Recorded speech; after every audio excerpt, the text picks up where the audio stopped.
जय हिंद मित्रों। इस वीडियो में हम डिस्कशन करेंगे हिमालय क्षेत्र में बहुत बारिश हो गई है और बारिश होने की वजह से वहाँ पे आपदा जैसी स्थिति उत्पन्न हो गई है। तो कई सारे समाचार पत्रों में लेख छपा हुआ है, जैसे द इकोनॉमिक टाइम्स में छपा हुआ है। ऐसे और अगर हम देखें ये वाई शिमला का क्रम्बलिंग यहाँ पे छपा हुआ है। ये 21 तारीख का समाचार पत्र है।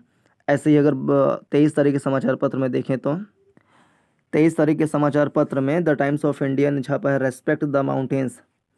इसके अलावा देखिए और कहीं अगर लेख छपा हो इसके ऊपर हिमालय में जो हुआ है, तो 2-3 लेख मिला अभी तक जो हिमालय के ऊपर है। तो इन तीनों लेखों को हम पढ़ेंगे, लेकिन उससे पहले हम बेसिक्स का अध्ययन करेंगे। तो पहले हम देखते हैं भारत के भू भौतिक प्रदेश या भू आकृतिक प्रदेश, फिजिकल रीजन्स ऑफ इंडिया।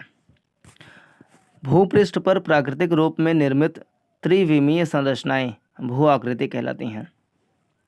तो भूपृष्ठ पर निर्मित प्राकृतिक रूप से भूपृष्ठ पर निर्मित प्राकृतिक रूप से त्रिविमीय आकृतियाँ त्रिविमीय संरचनाएं भू आकृति कहलाती हैं, जो दिए गए समय में अंतर्जात और बहिर्जात बलों के अनुपात का परिणामी होती हैं।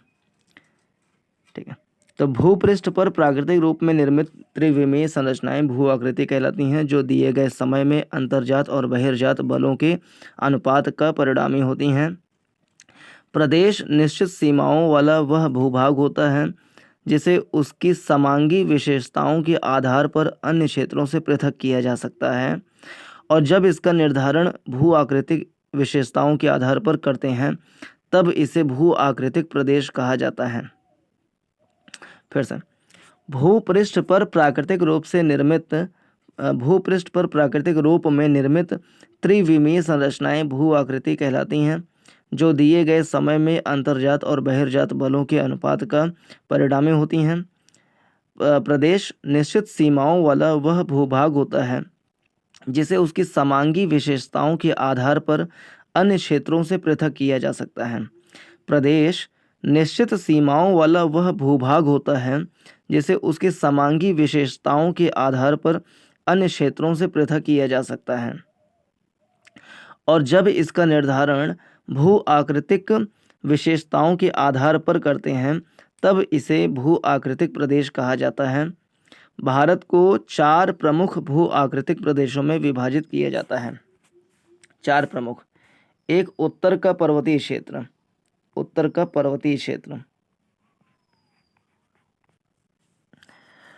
फिर दूसरा है उत्तर का विशाल मैदान, प्रायद्वीपीय पठार और तटीय मैदान व द्वीप समूह। ये 4 पार्ट में मुख्य रूप से भारत के भू आकृतिक प्रदेश को बांटा जाता है। अब उत्तर का पर्वतीय प्रदेश में देखें तो इसमें 2 चीज़ें हैं, एक तो हिमालय है और एक पूर्वांचल की पहाड़ियाँ हैं पूर्वोत्तर राज्यों में।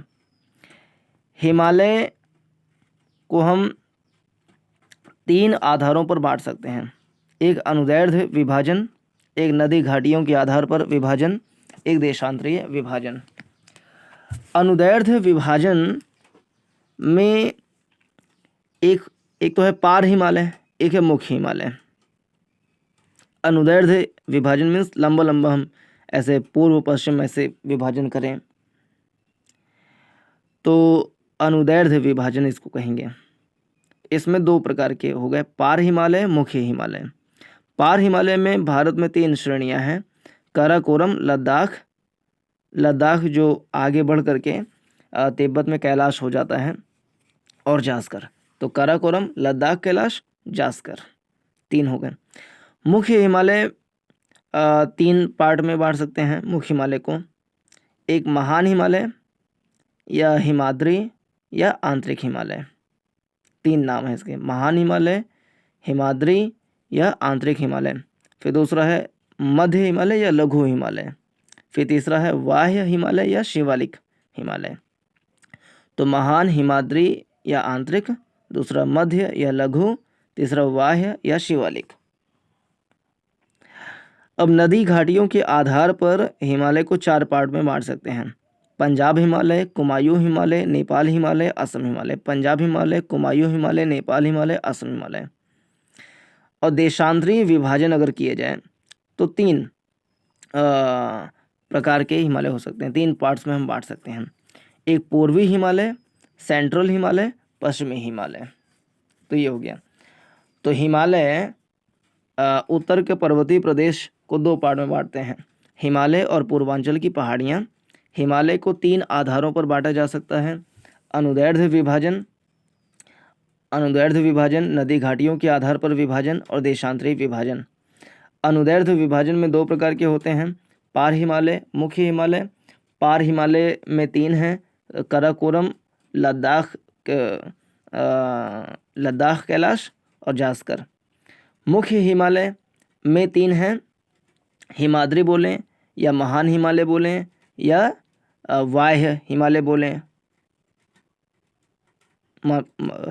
महान हिमालय बोलें, हिमाद्री बोलें या आंतरिक हिमालय बोलें।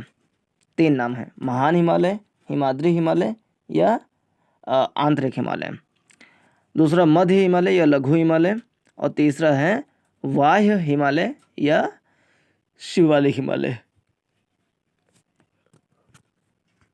नदी घाटियों के आधार पर बांटे तो 4, पंजाब हिमालय, कुमायूं हिमालय, नेपाल हिमालय, असम हिमालय। और देशांतरीय विभाजन के आधार पर बांटे तो पूर्वी हिमालय, सेंट्रल हिमालय और पश्चिमी हिमालय। अब इसका अध्ययन करते हैं।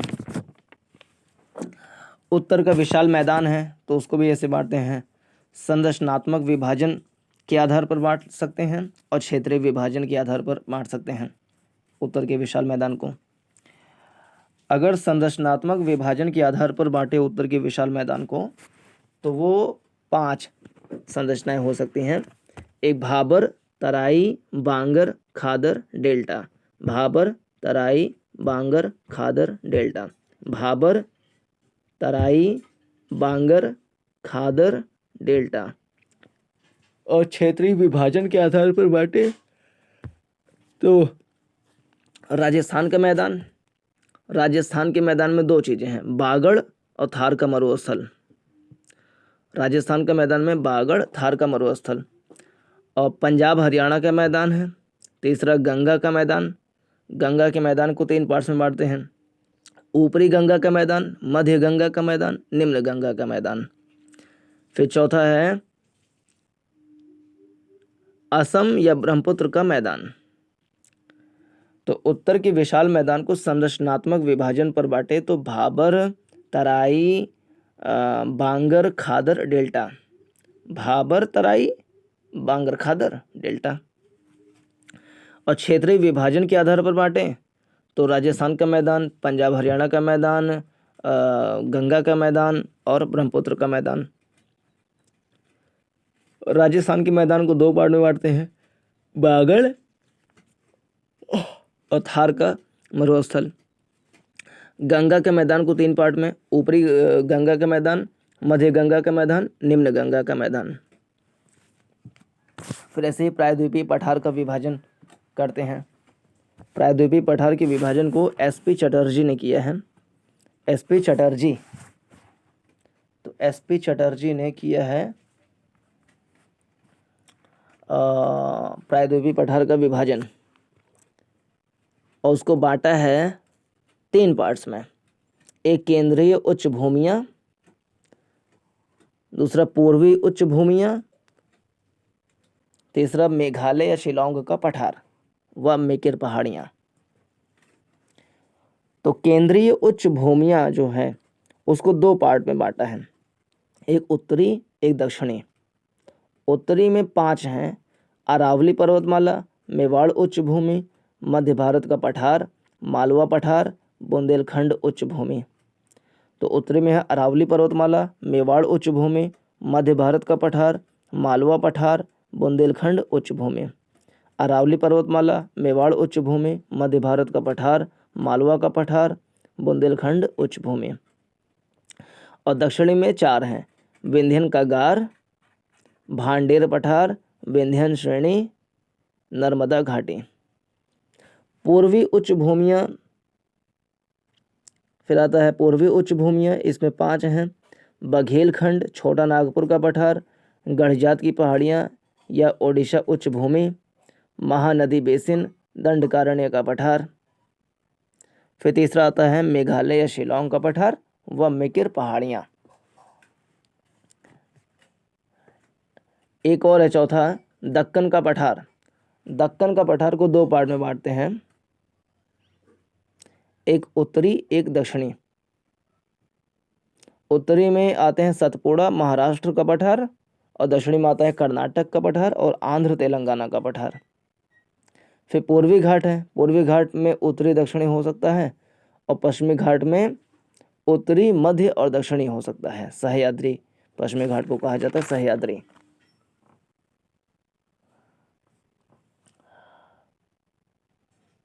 तो अब हम पढ़ते हैं उत्तर का पर्वतीय प्रदेश। उत्तर का पर्वतीय प्रदेश भारत के उत्तर में लगभग 5 लाख वर्ग किलोमीटर, हिमालय का जो क्षेत्रफल है वो 5 लाख वर्ग किलोमीटर, लगभग 5 लाख किलोमीटर स्क्वायर। भारत के उत्तर में लगभग 5 लाख वर्ग किलोमीटर के क्षेत्र में पश्चिम से पूर्व दिशा में विश्व की सबसे ऊंची युवा वलित पर्वतमाला अवस्थित है, जिसे उत्तर का पर्वतीय प्रदेश कहा जाता है। भारत के उत्तर में लगभग 5 लाख वर्ग किलोमीटर के क्षेत्र में पश्चिम से पूर्व दिशा में विश्व की सबसे ऊंची युवा वलित पर्वतमाला अवस्थित है, जिसे उत्तर का पर्वतीय प्रदेश कहा जाता है। इसकी उत्पत्ति के संदर्भ में विद्वानों में मतभेद है, किंतु इसकी सर्वाधिक विश्वसनीय व्याख्या प्लेट विवर्तनिकी सिद्धांत द्वारा की जाती है, जिसके अनुसार इसकी उत्पत्ति भारतीय और यूरेशियाई यानी कि तिब्बत महाद्वीपीय प्लेटों के अभिसरण का परिणाम है तथा इसके निर्माण संबंधी प्रक्रियाओं को 4 चरणों में विभाजित किया जा सकता है। फिर से, भारत के उत्तर में लगभग 5 लाख वर्ग किलोमीटर के क्षेत्र में पश्चिम से पूर्व दिशा में विश्व की सबसे ऊंची युवा वलित पर्वतमाला अवस्थित है, जिसे उत्तर का पर्वतीय प्रदेश कहा जाता है। इसकी उत्पत्ति के संदर्भ में विद्वानों में मतभेद है, किंतु इसकी सर्वाधिक विश्वसनीय व्याख्या प्लेट विवर्तनिकी सिद्धांत द्वारा की जाती है, जिसके अनुसार इसकी उत्पत्ति भारतीय और यूरेशियाई महाद्वीप प्लेटों के अभिसरण का परिणाम है तथा इसके निर्माण संबंधी प्रक्रियाओं को 4 चरणों में विभाजित किया जा सकता है। प्रथम चरण, भारतीय प्लेट गोंडवाना प्लेट का भाग है। भारतीय प्लेट गोंडवाना लैंड का भाग है, जो गोंडवाना लैंड से पृथक होने के उपरांत उत्तर पूर्व दिशा में गति करती है। इस समय तो पहला चरण है ये कि भारतीय प्लेट हिमालय मतलब उत्तर का पर्वतीय प्रदेश मोटा हिमालय का निर्माण कैसे हुआ। तो पहला चरण क्या था कि भारतीय प्लेट, क्योंकि ये उत्तर का पर्वतीय प्रदेश परिणाम है भारतीय प्लेट और यूरेशियाई प्लेट के अभिसरण का, दोनों प्लेटों में अभिसरण हुआ तो जाकर हिमालय का निर्माण हुआ। तो भारतीय प्लेट आया कहाँ से, टकराया कैसे, क्या हुआ, सारी चरणबद्ध तरीके से। तो पहला चरण ये था कि भारतीय प्लेट गोंडवाना प्लेट का भाग है। भारतीय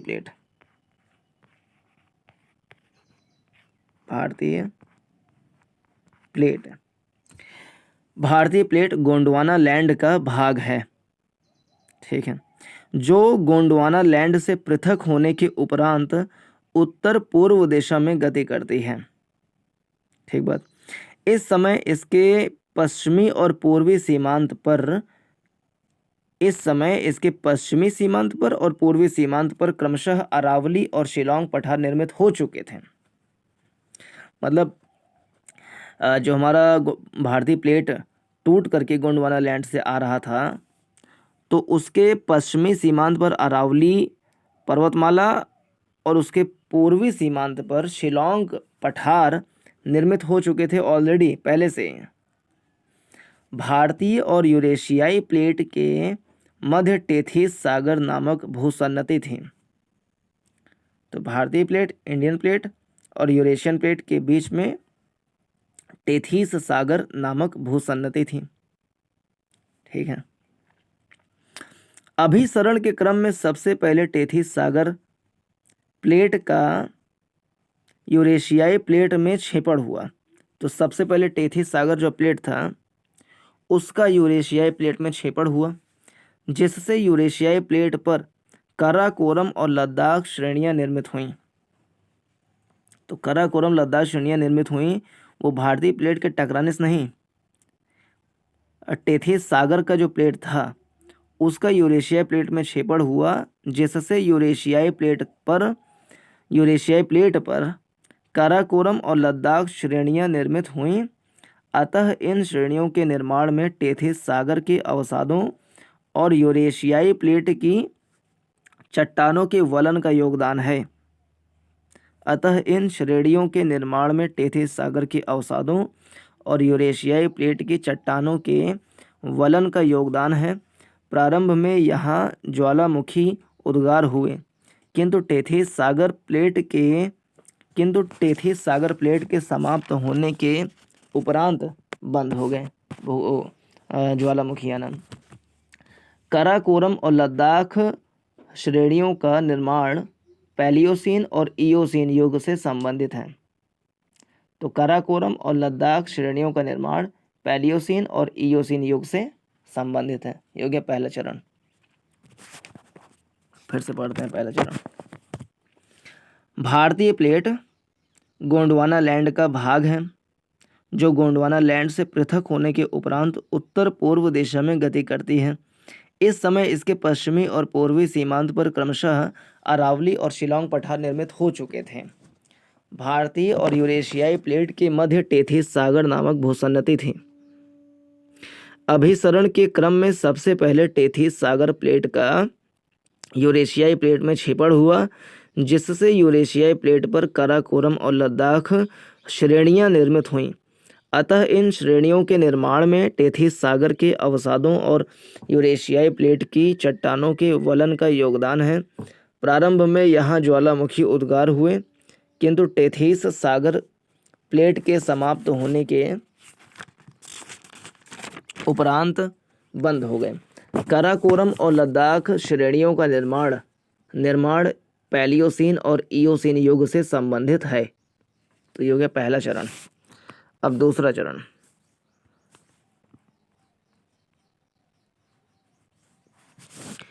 इस चरण में टेथीस सागर प्लेट के समाप्त हो जाने के उपरांत भारतीय प्लेट की यूरेशिया प्लेट से टक्कर हुई। ठीक है। इस चरण में यानी द्वितीय चरण में टेथीस सागर प्लेट के समाप्त हो जाने के उपरांत भारतीय प्लेट की यूरेशिया प्लेट से टक्कर हुई। दोनों प्लेटें कम घनत्व की होने के कारण भारतीय प्लेट का अपनी तीव्र गति के अधीन यूरेशियाई प्लेट में सीमित छेपड़ हुआ। जैसे जो महासागरीय प्लेट होता है उसका घनत्व ज़्यादा होता है और महाद्वीपीय प्लेट का घनत्व कम होता है, तो महासागरीय प्लेट महाद्वीपीय प्लेट के नीचे छेपित करती है। परंतु अगर दोनों ही महाद्वीपीय प्लेट हैं तो दोनों का ही घनत्व कम है, वेग भी कम है दोनों का, तो इससे छेपड़ नहीं हो पाता है। लेकिन चूंकि भारतीय प्लेट का गति अधिक था, इसलिए भारतीय प्लेट का मतलब घनत्व तो दोनों का ही कम है, लेकिन जो गति है वो भारतीय प्लेट का गति ज़्यादा था। इस कारण से उसका छेपड़ तो हुआ, लेकिन सीमित छेपड़ हुआ। तो वह क्षेत्र जहाँ भारतीय प्लेट यूरेशियाई प्लेट में छेपित होती है उसको कहते हैं शचर जोन। शचर जोन।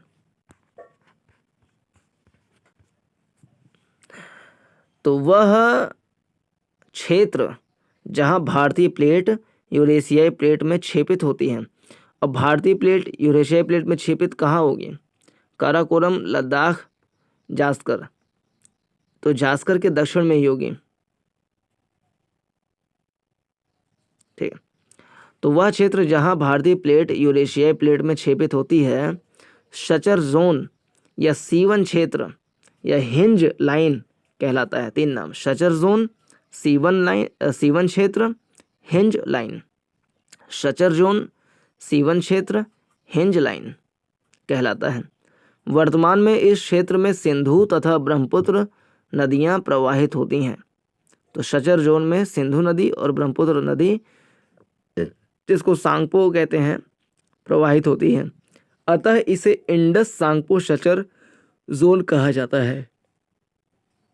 इसलिए इसका एक और नाम है इंडस सांगपो शचर जोन। तो शचर जोन बोले या सीवन क्षेत्र, हेंज लाइन या इंडस सांगपो शचर जोन कहा जाता है। इसी समय सीमित वलन के अधीन शचर जोन के दक्षिण में जास्कर श्रेणी का निर्माण हुआ। तो जास्कर श्रेणी का निर्माण द्वितीय चरण में हुआ है। इसी समय सीमित वलन के अधीन शचर जोन के दक्षिण में जास्कर श्रेणी का निर्माण हुआ तथा इस क्षेत्र को टेथिस सागर भी कहा जाता है, टेथिस हिमालय भी कहा जाता है।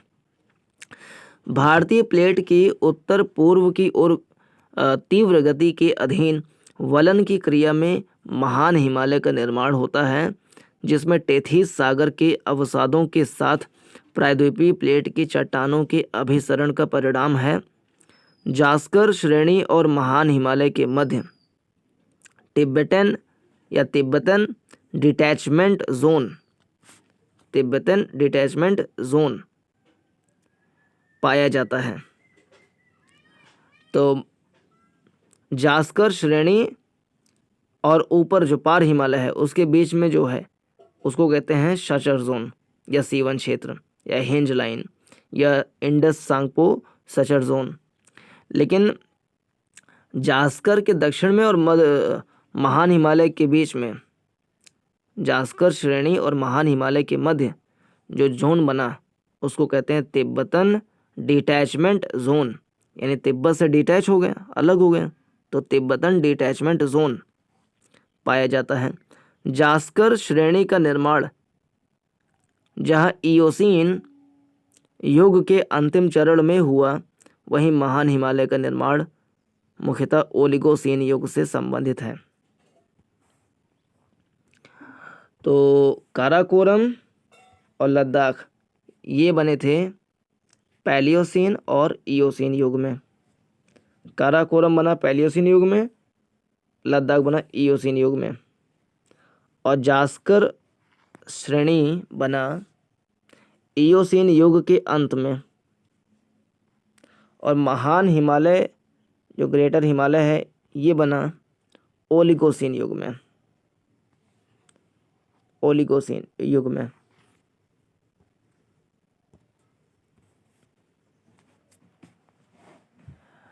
तो पैलियोसीन इयोसीन और जास्कर इयोसीन के अंत में, और महान हिमालय ओलिगोसीन युग से संबंधित है। तृतीय चरण,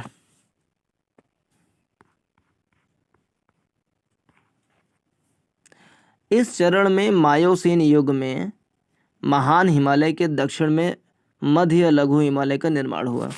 तो मायोसीन युग में बनाइए मध्य हिमालय, तो मायोसीन युग में तो वो पैलियोसीन है, इयोसीन के अंत में फिर ओलिगोसीन, फिर मायोसीन। तो इस चरण में मायोसीन युग में महान हिमालय के दक्षिण में मध्य हिमालय या लघु हिमालय का निर्माण हुआ। महान हिमालय और मध्य हिमालय के बीच में उत्क्रम भ्रंश के रूप में मुख्य केंद्रीय क्षेप MCT, मेन सेंट्रल थ्रस्ट, मुख्य केंद्रीय क्षेप पाया जाता है। या इंग्लिश बोले main central thrust, main central thrust पाया जाता है, मेन सेंट्रल थ्रस्ट MCT। तो सबसे पहले था इंडस सांगपो शचर जोन, या फिर हिंज लाइन, या फिर सीवन क्षेत्र, या फिर शचर जोन खाली। फिर जास्कर और महान हिमालय के बीच में तिब्बतन डिटैचमेंट जोन पाया गया। फिर महान हिमालय और मध्य हिमालय के बीच पाया गया मेन सेंट्रल थ्रस्ट। फिर आता है चतुर्थ चरण।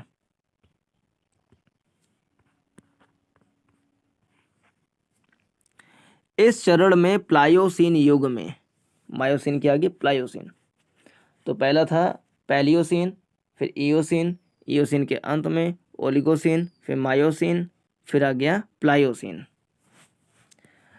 तो प्लायोसीन युग में मध्य हिमालय के दक्षिण में शिवालिक श्रेणी का निर्माण हुआ। मध्य हिमालय और शिवालिक श्रेणी को पृथक करने वाली संरचना main boundary thrust, main boundary thrust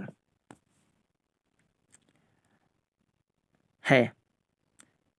तो पहले है सांगपो इंडस सांगपो शचर जोन या शचर जोन या हिंज लाइन या सीवन क्षेत्र। फिर जास्कर और महान हिमालय के बीच में जो है वो हो गया तिब्बतन डिटैचमेंट जोन। फिर महान हिमालय मध्य हिमालय के बीच हो गया main central thrust.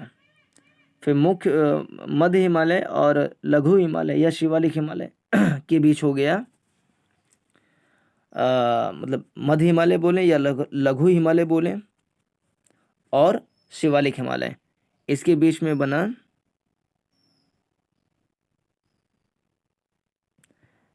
Main boundary thrust.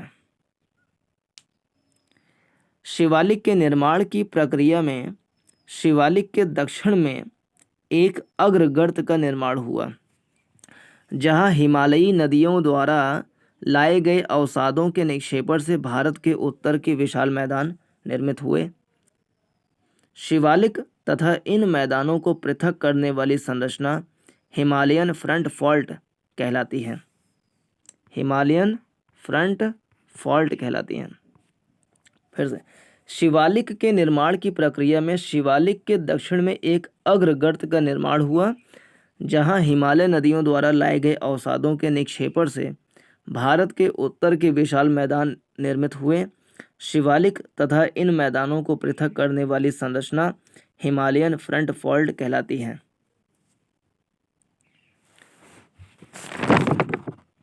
फिर भारतीय प्लेट अभी भी उत्तर की ओर 2 से 5 सेंटीमीटर प्रति वर्ष, भारतीय प्लेट अभी भी उत्तर की ओर 2 से 5 सेंटीमीटर प्रति वर्ष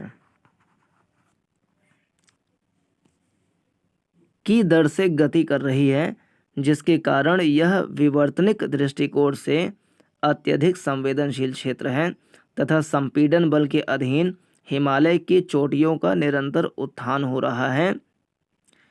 अपने निर्माण की प्रक्रिया के कारण ही हिमालय में समानांतर पर्वत श्रेणियां हिमालयन क्षेत्र में समानांतर पर्वत श्रेणियां भूस्खलन के लिए उत्तरदायी तीव्र ढाल, यू घुमाव वाले नदी मार्ग और गहरे खड्डे पाए जाते हैं। उत्तर के पर्वतीय भाग में अधिकांश चोटियां बर्फ से ढकी रहती हैं, अतः इस क्षेत्र को हिमालय के नाम से भी जाना जाता है।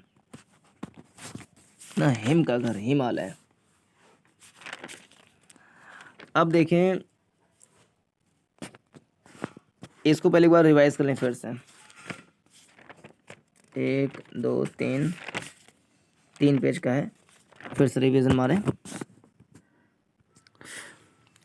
तो एक काम करते हैं हम कि अब आर्टिकल को पढ़ते हैं और यहाँ से कुछ जानकारियाँ निकालने का प्रयास करते हैं। Put a stop to this Himalayan blunder. This monsoon Himachal Pradesh and Uttarakhand witnessed record breaking rains after 2 weather systems, a strong western disturbances and the monsoon। तो एक मजबूत पश्चिमी विक्षोभ के कारण और मानसून के कारण, 2 कारणों से हिमाचल प्रदेश उत्तराखंड में रिकॉर्ड ब्रेक बारिश हुई, रिकॉर्ड तोड़ बारिश हुई। क्लैश्ड अच्छा, दोनों क्लैश करें, वेस्टर्न डिस्टर्बेंसेस और मानसून दोनों क्लैश किए, यहाँ पे टकरा गए। The result was devastating, overflowing and raging rivers and massive landslides flattened whatever came their way।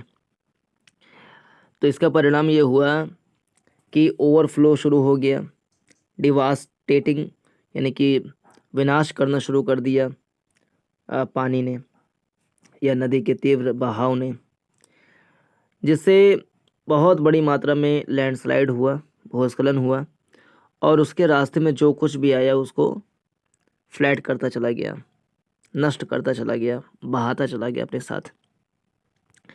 While the catastrophic season is an apt reflection of what climate change impacts will do to the Himalayas, man-made regions, unplanned and runaway construction of houses, hotels, roads and dams। तो ये दिखा रहा है, इस बात को reflect कर रहा है कि क्लाइमेट चेंज जो है और ह्यूमन का इंटरवेंशन, ह्यूमन मेड जो रीजंस हैं, जैसे कि अनियोजित शहर, अनियोजित विकास, अनियोजित निर्माण कार्य, घरों को पहाड़ों पर बनाना, बड़े बड़े होटल्स बनाना, रोड्स बनाना, डैम्स बनाना, इन सब से कितना ज़्यादा नुकसान होता है। अगर बारिश हो जाए, कुछ भूस्खलन हो जाए, भूकंप आ जाए तो वो सब टूटेगा तो पूरा नष्ट कर देगा क्षेत्र को। अलॉन्ग विद अनचेक्ड टूरिज्म, मतलब अनियंत्रित जो पर्यटन है। अब पर्यटक अगर जाए रास्ते में तो वो अपने साथ में जो प्लास्टिक की बोतल है या जो रैपर्स हैं प्लास्टिक के, उन सबको फेंकने से भी हिमालय में एक विशाल अंबार जमा हुआ है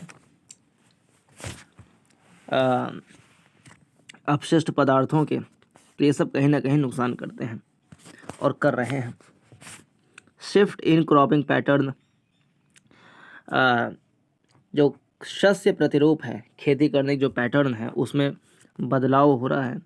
एंड डिस्ट्रक्शन ऑफ फॉरेस्ट, वनों का काटा जाना, आर इक्वली टू ब्लेम, ये सब एक मतलब बराबर हैं, ये सब उत्तरदायी हैं इस विनाशकारी घटना के लिए।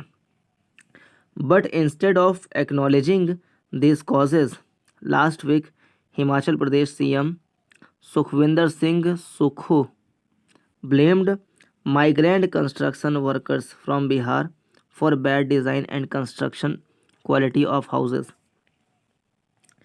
यदि इन सब कारणों को छोड़ करके आरोप लगाया गया कि जो बिहार से माइग्रेंट आ रहे हैं वो यहाँ पर घर बना रहे हैं, उसके कारण से इसमें ये ब्लंडर हुआ, इतना नुकसान हुआ। एक दिन के बाद सुखू distanced himself from the comment but the damage was done, यानी सुखू जो है अगले दिन अपने बयान को वापस ले लिया। Targeting migrant workers by a CM is not just politically immature but it is also dangerous. Migrant workers freely follow the supply and demand of labour across states. जैसे डिमांड आएगी तो सप्लाई बढ़ेगा ही। तो अगर डिमांड है हिमाचल प्रदेश में या महाराष्ट्र में या तमिलनाडु में तो बिहार के वर्कर माइग्रेट करेंगे ही, उनको रोज़गार चाहिए, क्योंकि बिहार में रोज़गार के अवसर तो है नहीं, वहाँ पे ना इंडस्ट्री है, ना कुछ है, ना कुछ है, ना शिक्षा है, ना स्वास्थ्य है अच्छे से। तो वहाँ के लोग माइग्रेट करके जाएंगे ही किसी विकसित राज्य में ताकि काम मिल सके। Migration benefits both home and recipient states. जो माइग्रेशन होता है वो दोनों को फ़ायदा देता है, जिस राज्य से आ रहे हैं उसको भी और जिस राज्य में जा रहे हैं उसको भी, है ना। जिस राज्य में जा रहे हैं तो वहाँ पे उत्पादन कार्य करेंगे, उनका जीडीपी बढ़ेगा स्टेट का, और जहाँ से आ रहे हैं तो वहाँ पे पैसा भेजेंगे तो उनका फ़ायदा है, दोनों फ़ायदा है। Instead of blaming migrant workers Sukhu and other chief ministers of Himalayan states must acknowledge that the present development model is dangerous for the region. जो डेवलपमेंट मॉडल है हिमालय क्षेत्र का वो डेंजरस है, ऐसा लेखक का कहना है। उस पर ध्यान दिया जाए, ना कि माइग्रेंट वर्कर पर। In July parliamentary panel report tabled in Rajya Sabha recommended a comprehensive action plan for the Himalayan region. तो राज्यसभा में एक पार्लियामेंट्री पैनल का रिपोर्ट रखा गया जिसने पूरे समेकित रूप से हिमालय क्षेत्र में क्या कार्य किए जाएं उसके बारे में अपनी प्रस्तावना दी। It also raised the issue of rampant construction called for a check on tourism and advised that a one-size-fits-all approach to environment clearance for projects should not be followed. यानी एक ही प्रकार की क्लियरेंस सिस्टम हर जगह follow हो, ऐसा नहीं होना चाहिए। हिमालय क्षेत्र में क्लियरेंस अगर मिले, एनओसी मिले, कार्य करने की अनुमति मिले, तो उसके जो आधार हैं, पैरामीटर्स हैं, वो हिमालय क्षेत्र की संवेदनशीलता को देखते हुए होना चाहिए।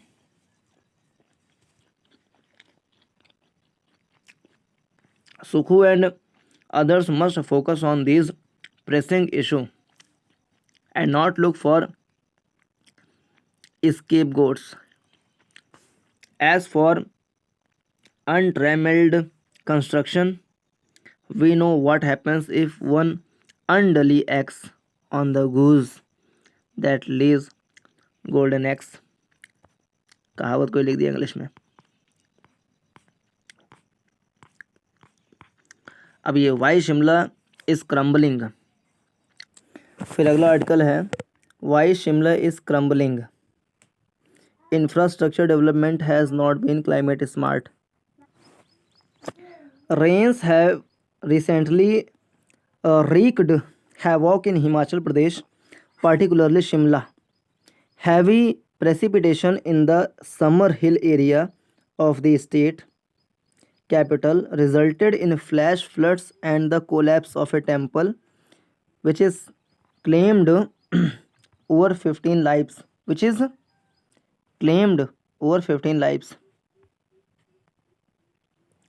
A landslide led to the destruction of many buildings in Krishnanagar area and left 2 dead. Landslides around Shimla have damaged roads and brought life to a standstill. This is not unprecedented. The latest Intergovernmental Panel on Climate Change report, यानी IPCC report, states that the coastal areas and the Himalayas are poised to experience a rise in extreme climate events and a shift in rainfall patterns. Consequently, the developmental strategies for the Himalayan region should prioritize climate resilience instead of solely pursuing unguided infrastructure expansion. Regrettably, in Shimla, infrastructure development has not been climate smart. An analysis of several incidents reveals a pattern. In Samar Hill, the temple was constructed within a gorge.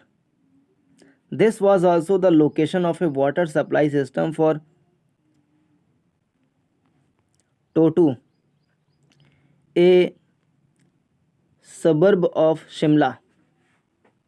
In Krishnanagar, houses were erected atop water bodies, natural water springs. When structures come up in areas closely linked to a water source, they become susceptible to disasters. There are around 25 major springs and over 100 water bodies in Shimla. The shift in building strategies began after the 1990s, facilitated by the advent of reinforced cement concrete RCC के बहुत सारे घर बनाए गए वहाँ पे buildings बनाई गई 1990s में. A prime example of this transformation is the new Shimla region, which has known for paddy cultivation. Shimla में जहाँ पहले धान की खेती हुआ करती थी वहाँ पे कई सारे इंफ्रास्ट्रक्चर का निर्माण हो चुका है. This area spans numerous water bodies. Empowered by the strength of reinforced cement concrete, people believed that water flows could be controlled and directed, leading to deliberate human settlements in water spaces, including ravines. Two significant development projects have been established directly atop substantial water springs and nalas water channels. The Himachal Pradesh High Court Lawyers Chambers and the new Indira Gandhi Medical College and Hospital building. They have been constructed on waterways that remain perennial but can become tumultuous during the monsoon season. The recent heavy precipitation at Summerhill raised concerns about the fate of such substantial infrastructure funded by public resources. Typically, matters related to land use should be addressed within a comprehensive development plan, often referred to as the city's master plan. However, Shimla has been run with an interim development plan since 1979. Adding to this complexity, the planning for Shimla is not overseen by the elected city government. Instead, it falls under the jurisdiction of a parastatal, namely the town and the country planning department, which operates without any democratic oversight and relies heavily on computer simulated plans, often guided by inputs from large technological consultancy firms. Currently, the Shimla Development Plan is pending before the Supreme Court. One critical oversight of the current SDP is the absence of a climate action plan that should ideally precede it. The existing SDP appears to be primarily focused on creating urban spaces with designations like core and open heritage. Yet it lacks the necessary emphasis on addressing climate related challenges.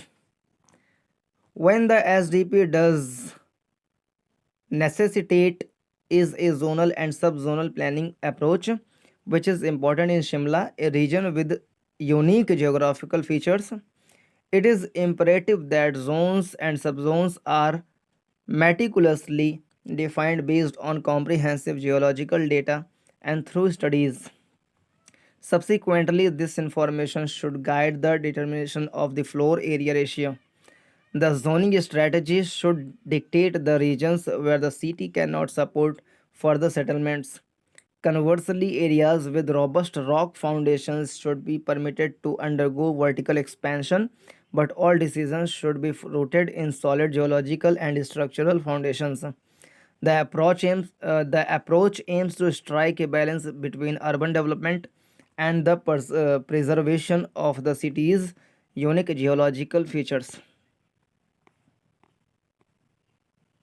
The priority note should be to initiate comprehensive water contouring, which can be accomplished through a combination of satellite imagery and active participation from the community. Upon achieving this, the rallying cry of Shimla's citizens should resonate with the no means no slogan. No means no slogan, which is prevalent the Satluj Valley. इसी से संबंधित लेख छपा हुआ है the times of India में भी. Respect the mountains. और सब में यही सिखा रहा है कि जो डेवलपमेंटल प्रोजेक्ट्स हैं उसमें कुछ ना कुछ खामी है, वो क्लाइमेट फ्रेंडली मतलब इको फ्रेंडली नहीं बनाए जा रहे हैं। जो उसका वहन क्षमता है हिमालय का, उस वहन क्षमता से ज़्यादा उसके ऊपर बोझ डाला जा रहा है। तो भूस्खलन आएगा, बारिश होगा, मानसून होगा, पश्चिमी विक्षोभ आएगा, हल्का सा भी बाढ़ आएगा या भूकंप आ गया, कुछ भी हुआ तो वहाँ पे विनाशकारी घटनाएं देखने को मिलेंगी। डैम बह जाएंगे, होटल बह जाएंगे, घर बह जाएंगे, तो कई सारे लोग उसमें मारे जाएंगे, करोड़ों की संपत्ति का नुकसान होगा। तो इसीलिए जो भी वहाँ पे घर बनाए जाएं तो देख करके कि यहाँ पे भूकंप की क्या स्थिति है, अगर मानसून या पश्चिमी विक्षोभ आ जाए तो यहाँ की चट्टान में क्या मजबूती है, क्या ये चल सकेगा 100 साल, 200 साल, 300 साल। अब जहाँ पे बना रहे हैं वो पता लगा 10 साल बाद कुछ आया, भूकंप आया, सब भाग लेकर गया, तो सारा पैसा इन्वेस्टमेंट बेकार हो गया और जो जान माल का हानि हुआ अलग से। तो सारे आर्टिकल में यही सिखा रहा है कि जो वहाँ पे डेवलपमेंट का कार्य हुआ है वो अनियोजित हुआ है सही प्रकार से नहीं हुआ है। और वहाँ के जो मुख्यमंत्री हैं सुखू जी, वो आरोप लगा रहे हैं कि बिहार से जो मजदूर आए थे वो यहाँ पे घर बना कर रह रहे हैं गलत तरीके से, तो उसके कारण से हो गया, उसके कारण से नहीं हुआ है, ऐसा लेखक का मानना है। फिर द टाइम्स ऑफ इंडिया में रेस्पेक्ट द माउंटेन्स लेख में देखते हैं क्या सिखाने का प्रयत्न है। IMD यानी कि Indian meteorological department has forecast more heavy rainfall for the Himalayan foothills in the coming days. So, Himachal Pradesh and Uttarakhand, where the rains have already triggered hundreds of deaths and much destruction, may have to take further monsoon blows. The year began with alarming subsidence in Joshimath, Joshimath में धंसाव हो गया था, and the bad news has just kept pouring in. Through it all, one message has become crystal clear that these mountain states need a new development model. तो new development model की आवश्यकता है हिमालय क्षेत्र के विकास के लिए। Breakneck widening of roads, construction of high rises and gushing of tourists are unsustainable and dangerous. यहाँ पे जो अनियंत्रित पर्यटन है वो भी खतरनाक है। However, despite months of debris and evidence piling up, whether the two state governments have accepted this clear message remains worryingly unclear. A telling story in Times of India yesterday outlined how, in the case of Shimla, the past couple of decades have seen geological and environmental norms flagrantly violated by government itself, with others then appeasing it. It still continues to battle NGT, यानी National Green Tribunal, efforts to stop Shimla's perilous vertical growth and encroachment of green zones. CM Sukhu has promised to fully restore the damaged infrastructure within a year, but the commitment that is really needed is to rebuild sustainably. CM Dhami next door has kept up the celebration of record pilgrim number and walked back from capping these. यानी खुश हो रहे हैं जो CM Dhami हैं इस बात से कि रिकॉर्ड पिलग्रिम आए हैं हमारे राज्य में, मतलब जो श्रद्धालु हैं, यात्री हैं, वो आए हैं। He has also criticized how an atmosphere of fear was created about Joshimath and declared everything as normal there. यानी उन्होंने इस बात को की आलोचना करी कि यहाँ पे डर का माहौल बनाया जा रहा है, जबकि यहाँ पे सब कुछ नॉर्मल है। जबकि इसके पहले देखा गया था जोशीमठ में धंसा हुआ है, इस समय हिमाचल प्रदेश उत्तराखंड में बाढ़ आ गया है, लेकिन कहा जा रहा है कि नॉर्मल है, भय का माहौल बनाया जा रहा है। Work on the Helang Marwari bypass near Joshimath has been restarted. देखो रीस्टार्ट हो गया कार्य। मतलब कोई भी कार्य हो वो सस्टेनेबल है कि नहीं है, इसको पूरा अच्छे से एनालिसिस करने के बाद किया जाए, नहीं तो देश के जो संसाधन है उसका ही नाश होगा। Without any public broadcast of new safety features, बिना नए सुरक्षा के पैमानों को देखे फिर से उस कार्य को पुनर्संचालित कर दिया गया। Amid continuingly unusual occurrences like residents of the upper Ganga Nagar area in Rishikesh reporting groundwater oozing out from the floors of their houses, government is acting as usual. This non-challenge is a guarantee of more pain with the next heavy rain. If the 1976 Mishra's Committee's excellent and prescient report hadn't fallen victim to indifference, Uttarakhand and Himachal Pradesh would not be suffering so much today. This year's lessons must not be similarly ignored. One essential task is a truthful assessment of the carrying capacity, हाँ वहन क्षमता क्या है इसको देखा जाए, of the hill towns. The tourism industry needs to be practically reimagined here. तो ये रहा इसका आर्टिकल। तो इस वीडियो में इतना ही। पूरा देखने के लिए धन्यवाद। नमस्कार, जय हिंद।